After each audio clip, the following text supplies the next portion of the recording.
Si vous avez toujours rêvé de déambuler au milieu des remparts en vous prenant pour un chevalier ou une princesse, la destination du jour est faite pour vous.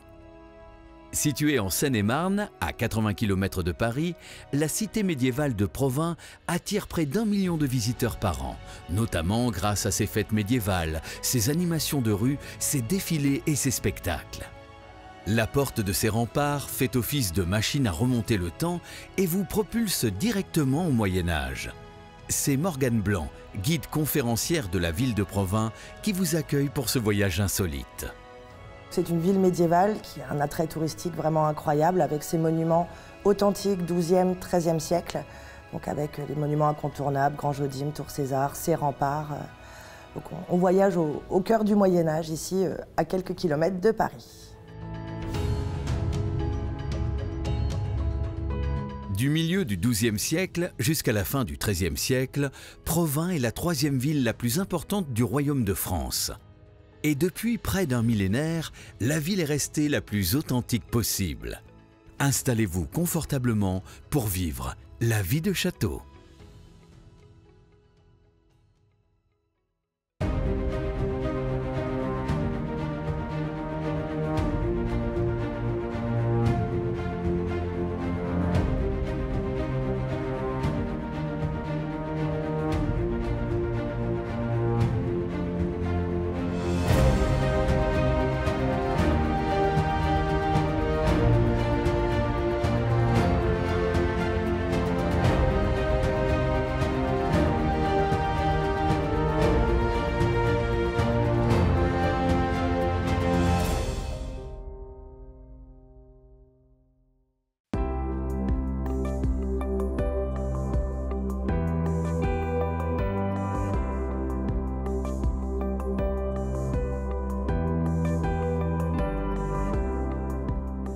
L'attrait touristique de Provins, c'est surtout son histoire médiévale, bien sûr, puisque Provins, au XIIe, XIIIe siècle, avait une renommée presque internationale, j'ai envie de dire, grâce à ces fameuses foires de Champagne, donc des marchés commerciaux qui attiraient des marchands de l'Europe entière.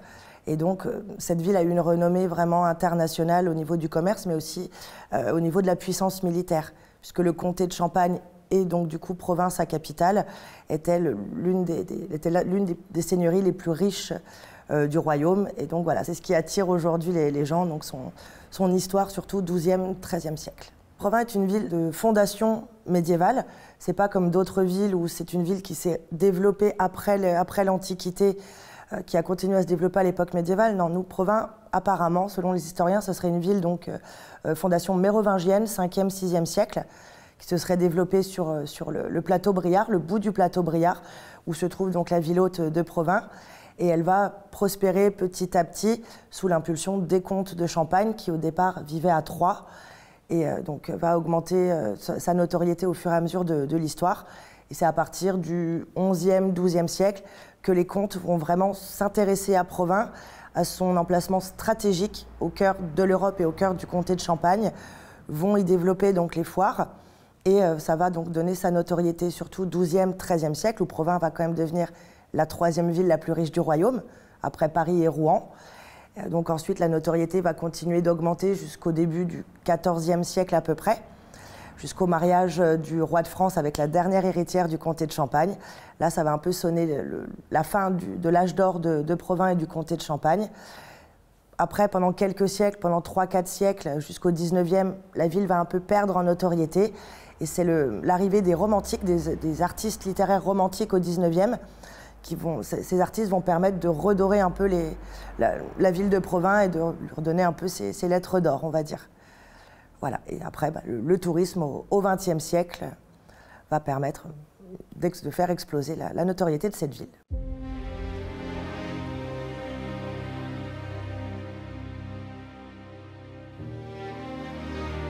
Au fil de l'histoire, la ville garde une esthétique médiévale du XIIIe siècle, avec ses maisons à colombages et ses monuments toujours en place. Ainsi, Provins est classé au patrimoine mondial de l'UNESCO depuis plus de 20 ans.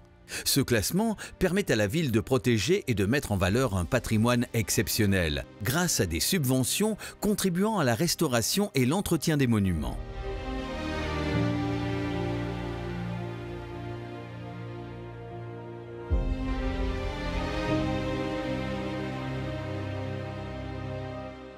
Il y a plusieurs monuments qui sont emblématiques. Déjà, la tour César, qui est ce qu'on appelle entre grosses guillemets, le donjon, qui est donc une énorme tour qui date du XIIe siècle, une tour à base carrée et étage octogonal, qui aurait servi de tour de guet, de tour de surveillance, puisqu'elle est construite sur le point le plus haut de la ville, on ne voit que ça. Mais elle aurait surtout eu un but de tour d'honneur, de vraiment montrer la puissance et la force du comté de Champagne. Et c'est pour ça qu'elle est si massive, pour justement rappeler cette puissance. C'est une énorme tour de à peu près une petite quarantaine de mètres de haut. C'est une tour carrée avec des petites tourelles à chaque angle. Aujourd'hui, elle est coiffée de toitures, que ce soit sur les petites tourelles d'angle ou vraiment sur le haut de la tour, ce qui n'était pas le cas à l'origine. Aujourd'hui, il y a le toit, puisque aujourd'hui, la tour César sert de clocher à la collégiale Saint-Kyrias, qui date également du XIIe et qui se trouve juste derrière la tour César. Ça, c'est vraiment le monument emblématique qui rappelle vraiment le côté militaire et puissant du comté de Champagne au Moyen-Âge. Et les visiteurs peuvent déambuler pendant environ 30-40 minutes dans ce monument médiéval pour voir voilà, un peu comment était une tour militaire et surtout admirer le magnifique panorama que l'on a sur la ville de Provins et la campagne aux alentours.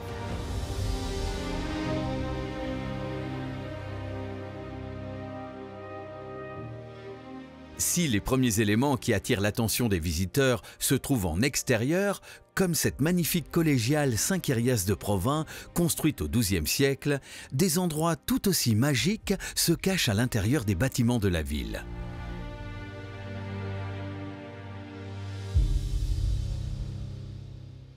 Autre bâtiment essentiel de la ville, c'est bien sûr la Grange d'Hymne où nous nous trouvons. Ce bâtiment qui date également du XIIe siècle et qui a été construit grâce à l'essor justement des foires.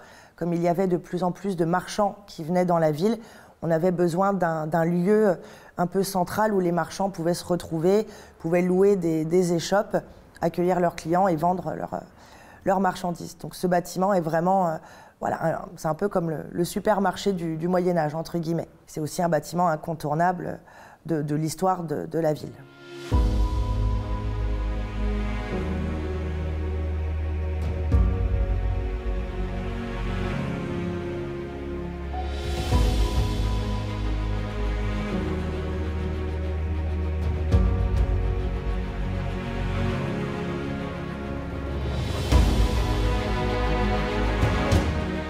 Alors donc la Grange d'Hymne, c'est un bâtiment, comme je le disais, du XIIe siècle, donc typiquement de style gothique.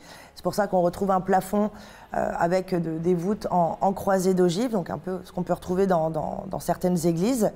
Et donc ce bâtiment, qui est un bâtiment civil, pas du tout religieux, on présente aujourd'hui les métiers du Moyen-Âge. C'est un peu comme un écomusée. On a des petites scénettes qui représentent les différents marchands du Moyen-Âge. Donc on retrouve l'Italien qui va vendre ses épices, ses tissus précieux venus d'Orient.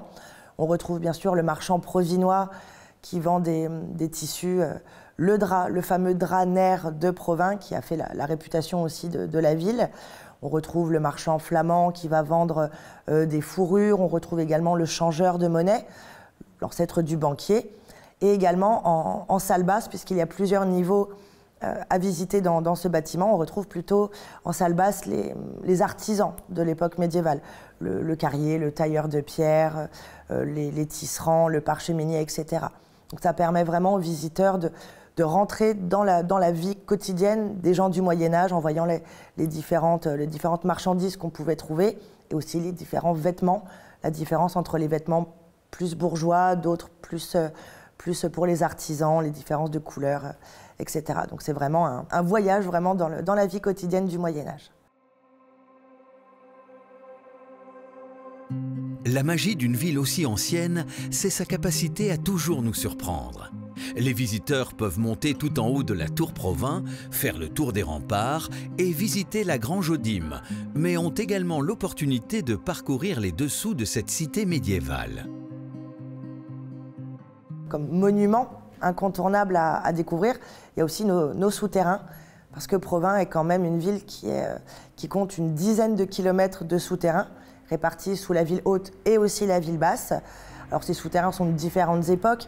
Il y a ce qu'on appelle les salles basses, surtout en ville haute, qui datent surtout du XIIe, XIIIe siècle, qui sont souvent des propriétés privées. Donc oui, les gens sont propriétaires de caves médiévales. Et il y a en Ville-Basse également des galeries qui servaient de carrière. Donc là, c'est vraiment des galeries un peu comme des grottes où, avec nos visiteurs, on s'engouffre au cœur de la terre et on leur explique l'extraction des matériaux au Moyen-Âge, leur fonction, à quoi servaient ces matériaux pour la construction, pour les industries.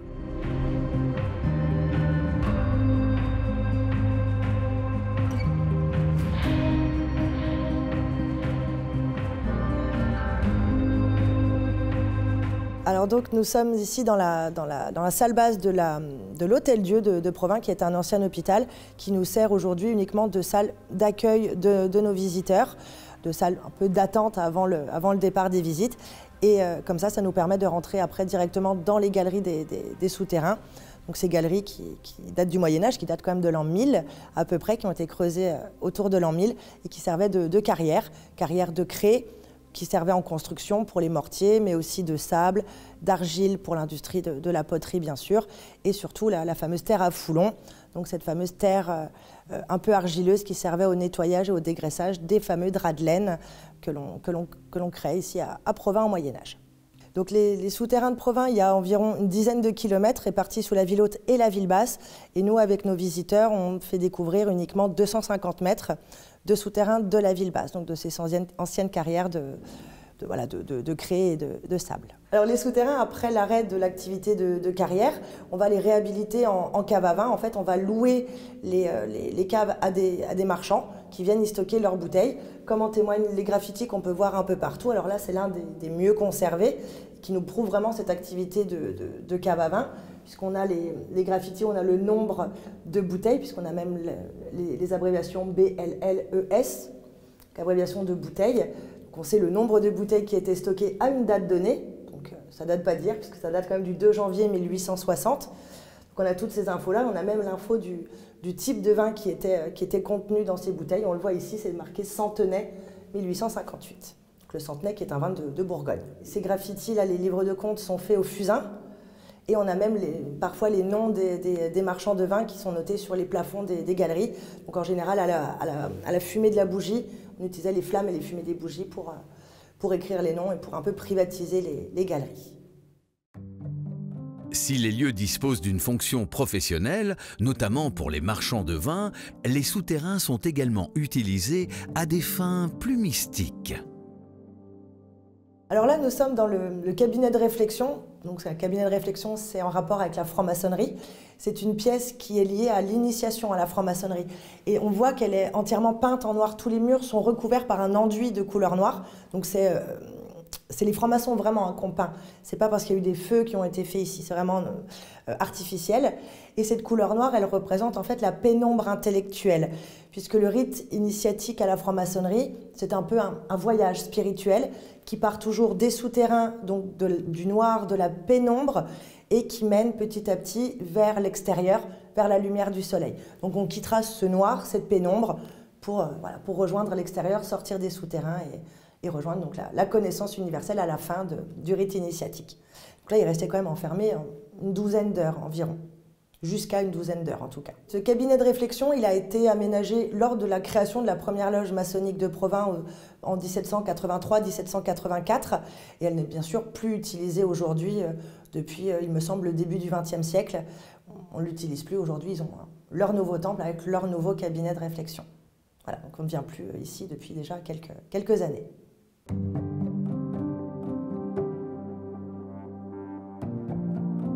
L'une des grandes spécificités de la cité médiévale de Provins, ce sont bien évidemment ses remparts entourant toute la ville. Ces grands murs de pierre mesurent près de 25 mètres de hauteur, de quoi donner le vertige aux visiteurs qui les parcourent. À l'époque du Royaume de France, ces constructions sont exceptionnelles, avec pas moins de 5 km de remparts. Seul Paris en dispose d'autant. Ce qui est intéressant aussi à Provins, c'est tout simplement de déambuler dans les rues, puisqu'il est encore possible de voir les remparts du XIIIe siècle, une petite partie. Les 5 km que comptait de remparts la ville de Provins, on a réussi à en conserver quand même à peu près 1,2 km, visibles donc en ville haute, qui ont été restaurés, d'ailleurs très très bien restaurés. On a terminé la restauration l'année dernière, donc ils sont très beaux, très bien nettoyés, très lumineux. Donc c'est assez sympa pour les visiteurs de déambuler soit au pied des remparts, dans les anciennes douves, ou même de monter sur les chemins de ronde, de se balader sur les remparts et de déambuler dans les rues, de voir ces maisons à colombage typiques du Moyen-Âge, ces petites rues un peu étroites, voilà, de se perdre un peu dans les petites rues et de se prendre peut-être parfois pour un chevalier. Ça plaît beaucoup, même aux grands enfants.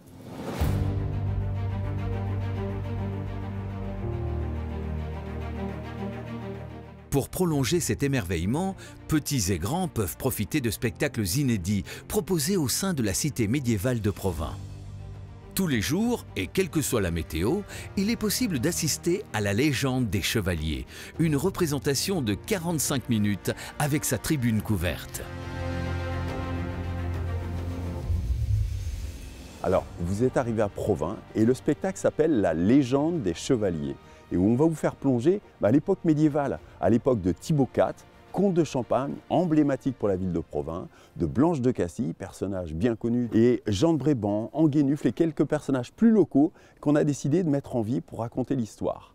Le spectacle se coupe en deux parties. Première partie est basée sur l'historique exact de la ville de Provins. Tout ce qui s'y passait, les foires de Champagne, on parle des clochers, de la cité, de ce qui s'y passait et des activités qu'on pouvait trouver à cette époque. Les foires de Champagne, la route de la soie qui convergeait jusque sur ces capitales marchandes qui étaient Provins à l'époque. Deuxième partie, parce qu'on a quand même un petit côté spectacle, eh bien là on se laisse aller un petit peu avec les forces du mal, des orques viennent envahir les terres de Provins pour que ça reste un spectacle et qu'il y ait un petit peu de suspense et d'action, quoi. J'ai donc ces 22 chevaux, j'ai des oies, j'ai des pigeons, j'ai un chameau, une vache, un âne, un petit loup, hein, et tous ces petits animaux travaillent au service de ce spectacle qui est bâti comme un scénario de film. Vous allez voir, vous allez rentrer dans l'histoire et vous n'êtes pas simplement public. Hein, je vous intègre dans l'histoire. Vous allez être partie prenante pour les gentils, pour les méchants, pour ce qui vous fait rêver, pour ces jolies princesses et ces jolis chevaliers. Enfin, venez nous voir, vous n'allez pas être déçus. Et on vous emmène dans notre univers, on vous réveille. C'est-à-dire que le petit chevalier que vous étiez ou la petite princesse que vous étiez enfant, eh bien là, on essaie de toucher cette petite corde de façon à ce que, waouh, ça vous emmène un petit peu dans notre partie de rêve ou de plaisir. Des cavaliers, des costumiers, des armuriers, l'équipe de Laurent est composée d'une vingtaine de passionnés dans cet impressionnant décor construit sur mesure. Les métiers qui se mélangent sont nombreux chez moi parce que ce que j'ai choisi, c'est de travailler un petit peu à l'ancienne, contrairement à ce principe à l'américaine où on est spécialiste de choses comme ça. Là, c'est ce que j'explique beaucoup à mes jeunes. En fin de compte, il y a énormément de talent. On essaie de déclencher un peu cette fibre artistique et de création, en fin de compte. Pas de plagier, d'avoir une originalité. Les costumes, les armures, la sellerie, les caparaçons, tous ces cavaliers que vous voyez passer derrière qui n'ont pas encore pris leur costume, vous allez les voir, chaque chose a été faite sur mesure et pour eux. Mais ils sont aussi polyvalents. On va faire tout ce qui a besoin d'être fait. Toutes nos créations, on va faire nos plans, la réalisation. Alors ça passe par la résine, le bois, le fer, l'électricité, les programmations. C'est vraiment divers et varié. En fin de compte, tout est quasiment fait maison, hein, à quelques exceptions près bien sûr, mais on essaye d'être autonome parce que comme on travaille 7 jours sur 7, il faut que quel que soit le jour de la semaine, on puisse dépanner. Hein. Il nous arrive des fois même dans cette période d'échauffement, parce qu'il faut savoir que là, dans moins de 20 minutes, les gens arrivent, et bien dans ces laps de temps en temps, eh bien, on est en train de faire les derniers bric-broc parce qu'on a un petit truc qui vient de casser ou qui a posé des problèmes, et il faut que le spectacle puisse se dérouler dans des conditions correctes. Ces machines splendides qui ont été faites et qui permettent de tirer en temps réel sur les acteurs, mais tout ça de façon à ce que tout se passe bien. Et vous allez retrouver aussi derrière moi des tas de cabanes, des accessoires qui basculent, qui s'écroulent, qui se démontent, un moulin qui tourne. Et bien en fin de compte, tous ces effets et ces accessoires-là sont mis au service du spectacle. Donc ce n'est pas un effet pour un effet, c'est un effet qui est intégré dans mon histoire, de façon à ce qu'il y a des actions qui vont vous surprendre et qui vont surprendre aussi tout le public. Hein, je vois régulièrement les gens à la fin du spectacle, « T'as vu ça, t'as vu ça ?» Et il y a tellement de choses à voir parce que j'ai choisi un peu la technique du sureffet que les gens, en fin de compte, en étant assis l'un à côté de l'autre, n'ont pas forcément vu la même chose dans le spectacle. De l'autre côté des remparts se trouve un spectacle tout aussi impressionnant, consacré aux rapaces. Proposé par une équipe de 15 personnes, ce sont pas moins d'une cinquantaine d'oiseaux qui se succèdent dans cet impressionnant ballet aérien. Cette représentation fait revivre l'histoire moyenâgeuse de la fauconnerie au sein de la cité médiévale de Provins. Nous organisons un spectacle depuis déjà au moins 30 ans à Provins. Ce spectacle en fait, va raconter en fait, l'histoire de la fauconnerie à travers les cultures et les civilisations qui l'ont utilisée. Aussi bien les Arabes que les Berkouchis et bien évidemment avec l'histoire de Provins à l'époque médiévale où seuls les hauts seigneurs avaient le droit d'utiliser les oiseaux de chasse. Donc effectivement on a un spectacle qui s'inscrit vraiment dans l'histoire de Provins et dans le XIIe siècle que représente la ville de Provins. Alors ce spectacle est composé bien sûr d'oiseaux. C'est très important d'avoir une panelle très large. Il y a des chouettes, des hiboux, il y a des vautours, des faucons très rapides. En fait, de manière à ce que le spectateur puisse découvrir un petit peu ce monde des rapaces à travers bien sûr l'histoire que l'on cherche à bien faire connaître à un large public. Alors il y a à peu près une vingtaine d'espèces différentes et nous avons à peu près une centaine d'oiseaux présents sur le site de spectacle. Alors ce spectacle dure à peu près 45 minutes. Il y a 6 ou 7 scènes, vraiment, avec entre le tableau touareg, le tableau mongol, voilà, avec la fauconnerie à cheval, bien évidemment. C'est un spectacle que l'on joue quotidiennement, de Pâques à la Toussaint, sans interruption. Et en fonction de la saison, nous avons à peu près le week-end deux représentations par après-midi. Et en mai et juin, parce que nous avons beaucoup de groupes scolaires, nous avons jusqu'à 3 à 4 séances par jour, en semaine.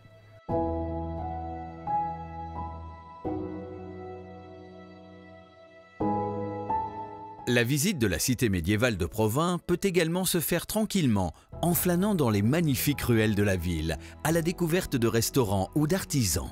Vous pourrez ainsi découvrir des produits artisanaux et culinaires à la rose, la spécialité de Provins.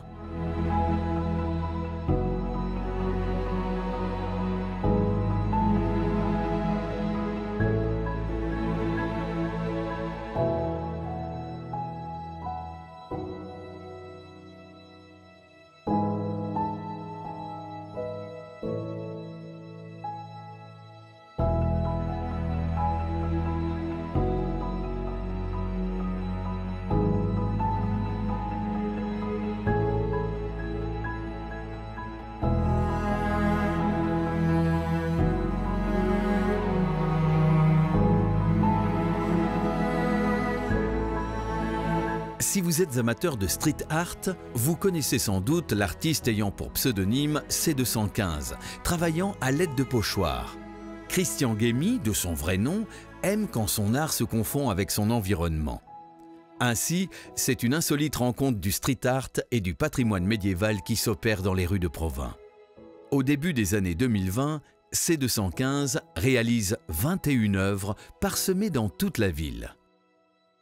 Donc on retrouve bien sûr les personnages incontournables de l'époque médiévale, donc le comte Thibaut IV le Chansonnier, la comtesse Marie de Champagne, la comtesse également Jeanne de Navarre qui va épouser le futur roi de France Philippe le Bel, mais on retrouve aussi des personnages autres que des personnages du Moyen-Âge, puisqu'on retrouve Louis XIII, on retrouve aussi des personnages romantiques, puisqu'on retrouve Jules Verne, Honoré de Balzac, on retrouve également Louis Malle, qui est un réalisateur qui avait fait un film à Provins, ce film qui s'appelle « Au revoir les enfants », qui avait été tourné dans l'institution Sainte-Croix, qui se trouve à Provins. Et on retrouve également un hommage à Umberto Eco, puisqu'Umberto Eco s'est inspiré en fait de Provins, de la ville de Provins, la ville médiévale de Provins, pour écrire le nom de la rose. Donc c'est Provins qui lui a inspiré un peu son lieu du nom de la rose. Et il a également utilisé les souterrains et la grange Odime dans son livre Le pendule de Foucault. Donc Provins et Umberto Eco, c'est une grande histoire d'amour. Il y a un petit parcours dans la ville avec des petits textes qui ont été faits pour présenter tous ces personnages. Donc ça permet de voir toute l'histoire de Provins, finalement du Moyen-Âge jusqu'à aujourd'hui. L'une des autres attractions touristiques à ne pas rater à Provins est le prieuré Saint-Ayoul, acquis par la ville en 2003. Restauré durant près de 15 ans, il se situe en plein centre-ville et est accolé à l'église éponyme. Si vous êtes passionné d'histoire, ne manquez pas les médiévales de Provins qui se tiennent tous les ans en juin. Pendant 2 jours, les troubadours, les artisans et autres saltimbanques sont dispersés dans la ville pour que les visiteurs s'immergent au cœur du Moyen-Âge. Bien sûr, il est possible de se rendre toute l'année à Provins afin de se balader, visiter ces beaux monuments et assister au spectacle. N'hésitez pas à vous rendre sur le site internet de la ville de Provins pour découvrir toutes les offres et activités proposées. Alors, plus que jamais, n'attendez plus et franchissez le pas de la vie de château.